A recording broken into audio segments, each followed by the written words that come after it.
Alors, bonsoir à tous. Alors, merci pour l'invitation. Donc, je vais vous parler de la valve aortique du sujet très âgé, qui est, vous savez, en grande évolution, un sujet en grande évolution, pour ne pas dire en pleine révolution. Et vous me voyez venir de loin. J'ai un conflit d'intérêt majeur. Je fais partie de ceux qui implantent des TAVI ici dans cette structure. Et ça va un peu orienter, bien entendu, ce topo. Alors, le rétrécissement aortique, c'est la valvulopathie la plus fréquente. C'est une pathologie, une inflammation chronique des cusps qui va entraîner des dépôts de lipoprotéines et des dépôts de calcification extracellulaire qui vont entraîner une rigidification des valvules et une obstruction avec un obstacle à l'éjection ventriculaire gauche qui va être à l'origine de symptômes d'effort, puis ensuite le développement d'une insuffisance cardiaque et va conduire au décès. Alors, à droite, vous avez un schéma des séries anciennes. Vous voyez que chez le patient qui présente un rétrécissement aortique serré symptomatique, eh bien, l'espérance de vie avec le traitement médical seul est très faible, puisque à 2-3 ans, 80% de la population est décédée. On estime que la prévalence du rétrécissement aortique est environ 3% après 75 ans. Alors, vous le savez tout comme moi, la pyramide des âges, elle est en train de bouger. Ça, c'est dans les pays occidentaux, c'est celle de la France métropolitaine. Le nombre de personnes âgées est de plus en plus importante. Et on estime, notamment aux États-Unis, que le nombre de nonagénaires va quadrupler en 2050. Et je vous ai mis, pour les plus jeunes d'entre nous, une image de ce qu'était originellement une pyramide. Vous voyez que ça n'a plus du tout la même forme et il va falloir traiter tous ces patients. Alors, pour traiter le rétrécissement aortique, il n'y a pas de traitement médical préventif. Certains ont été testés, comme notamment les statines, avec des résultats négatifs. Et le gold standard, c'est le remplacement valvulaire aortique. L'âge très avancé est un facteur prédictif indépendant de mortalité. C'est chirurgie à haut risque. Et en témoignent notamment les résultats des registres européens et américains, qui montre que la proportion de patients nonagénaires qui a été traités par chirurgie est extrêmement faible, c'est moins de 1% de la population. Et on estime qu'environ un tiers des patients qui ont un RAC serré ne va pas bénéficier d'une prise en charge, mais seulement d'un traitement médical. Alors, bien entendu, depuis 2002, l'arrivée des premières bioprothèses aortiques percutanées, le panorama a changé. Le TAVI est extrêmement efficace chez les patients inopérables en comparaison au traitement médical. La diminution absolue du risque de mortalité est de plus de 25% à 2 ans, ce qui est considérable. Et également chez les patients à risque intermédiaire et élevé de chirurgie, le TAVI est non inférieur à la chirurgie, voire supérieur dans l'étude Corval. Et chez les patients intermédiaires dans l'étude Partner 2 avec la valve Sapien, lorsqu'on utilise la voie transfémorale, le TAVI fait mieux que la chirurgie. Alors, bien entendu, la mortalité, c'est bien, mais cela s'accompagne également d'un bénéfice sur les symptômes, qui est très net. À 30 jours, 80% des patients ont une classification NYHA 1 ou 2. Et cette amélioration symptomatique, elle est soutenue dans le temps. Et c'est également le cas pour la qualité de vie, qu'on utilise des critères, des classifications physiques ou de fonction supérieure. Il y a une amélioration nette avec le TAVI. Voilà. Il ne faut pas non plus oublier qu'il y a des complications à cette procédure. On pourra en reparler après, mais faute de temps, je n'ai pas détaillé. Mais en pratique, la chirurgie a également beaucoup de complications. Alors, ces résultats extrêmement positifs, ils ont conduit, et ça c'est les données allemandes, à une explosion des indications de TAVI dans le RAC. Vous voyez, c'est la courbe grise ici. En 6 ans, le nombre de TAVI a été multiplié par 20, et les courbes de TAVI et de remplacement valvulaire aortique isolé se croisent en Allemagne. Cela s'explique par le fait que les patients qui n'étaient pas traités antérieurement bénéficient de ces techniques, et également en pratique au fait qu'il y ait un petit peu moins de patients qui bénéficient d'une chirurgie. Vous voyez, les courbes sont un petit peu descendantes. Alors, ce sont des données allemandes qui ne sont pas forcément superposables à notre activité en France. On sait qu'ils sont très interventionnistes, mais c'est la tendance. Alors, j'avais une jolie vidéo, mais je crois qu'elle ne marche pas.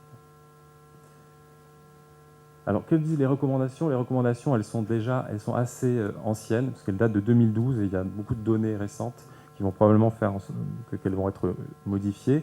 Et elles disent une chose qui est très importante, c'est la nécessité et l'importance de la Heart Team, qui associe cardiologue non interventionnel, cardiologue interventionnel, chirurgien cardiaque, anesthésiste, gériatre et le médecin de famille éventuellement, et qui va permettre une stratification du risque sur des scores de risque, et également un bilan de faisabilité pour choisir la bonne technique interventionnelle à proposer aux patients.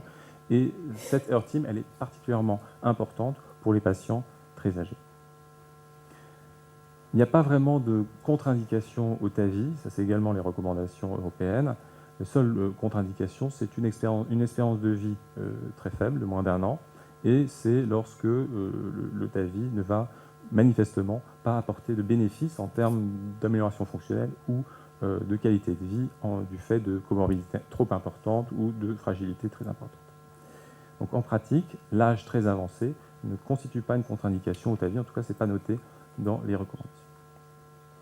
Alors le patient très âgé, tout à l'heure Claude Lefeu nous a parlé des patients de plus de 80 ans pour l'angioplastie coronaire. Eh bien, pour le TAVI, moi, en regardant les données, on va plutôt parler des nonagénaires. Et les nonagénaires, ils sont assez fréquents dans les registres et dans l'étude randomisée partenaire. C'est environ, en Europe et aux États-Unis, 15% de la population qui bénéficie du TAVI. Et alors, ils ne sont pas tous aussi fringants que Jeanne Calment, ici, que vous voyez, qui a probablement été un petit peu photoshopé, mais qui paraît en bon état général. Mais c'est une population qui est extrêmement sélectionnée. Alors, il y a déjà beaucoup plus de femmes, du fait de l'âge. Et quand on compare, là, dans le registre France 2, les patients de plus de 90 ans, entre 85 89 et 80 et 84 ans, eh bien, ils sont moins diabétiques, ces patients nonagénaires. Ils ont moins de pathologies cardiovasculaires, que ce soit la maladie coronaire, l'artérite, l'antécédent de chirurgie. Ils ont moins d'autres comorbidités extracardiaques, comme la BPCO par exemple. Et ils ont également une fonction ventriculaire gauche qui est supérieure aux patients plus jeunes.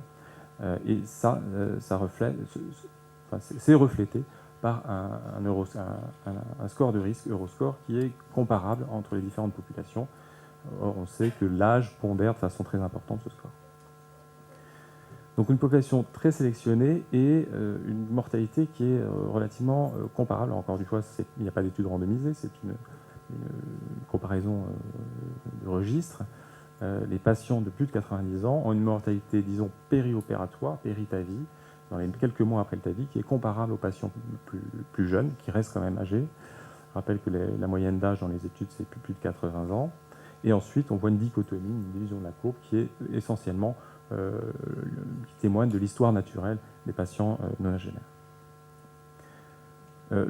Sur les analyses multivariées dans les différents registres, eh bien, 3 études ne montrent aucune différence et le registre américain du STS retrouve une différence avec un excès de mortalité de 20% pour les patients nonagénaires.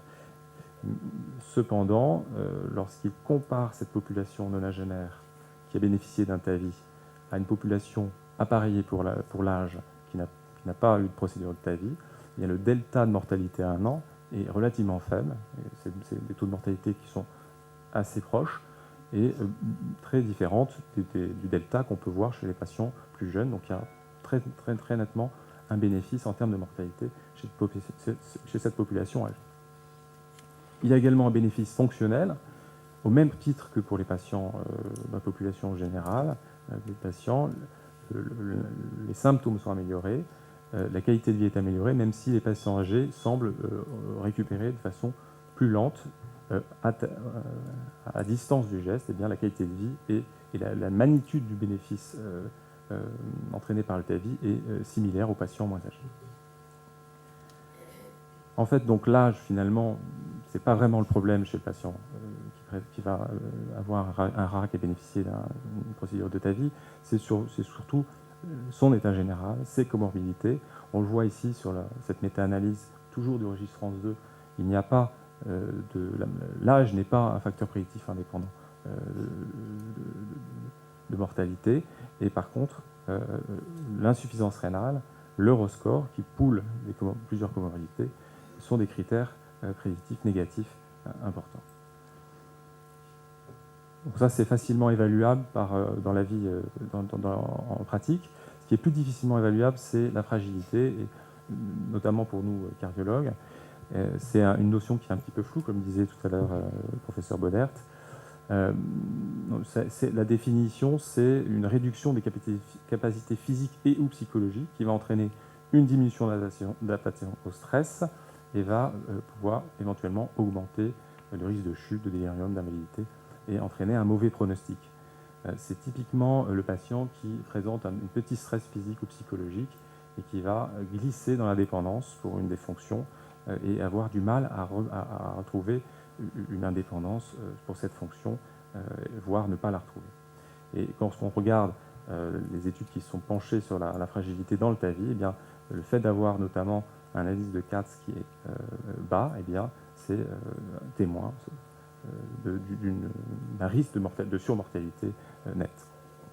Alors, il est difficile d'évaluer quotidiennement au lit du patient cette fragilité, et donc je parle également, comme professeur Bellemin tout à l'heure, du projet EVA-GTAVI, donc qui est coordonné par professeur Bellemin et professeur Collet, qui donc a pour objectif d'inclure 500 patients, si j'ai bien compris, dans 14 centres français.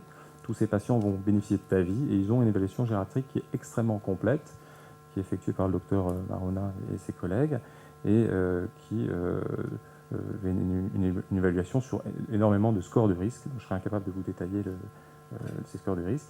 Et cette étude va essayer d'identifier parmi ces paramètres des paramètres qui seraient associés à un bon pronostic dans le TAVI pour nous permettre de sélectionner de façon plus fine les patients qui seraient à même de bénéficier du TAVI.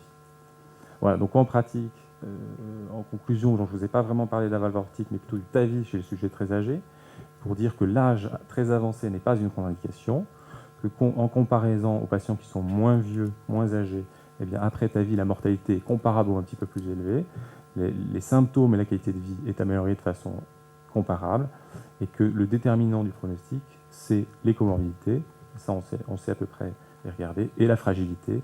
Et pour la fragilité, il faut probablement développer des outils qui soient simples, précis, et qui permettent d'avoir une estimation fiable de la fragilité de nos patients. Voilà, je vous remercie.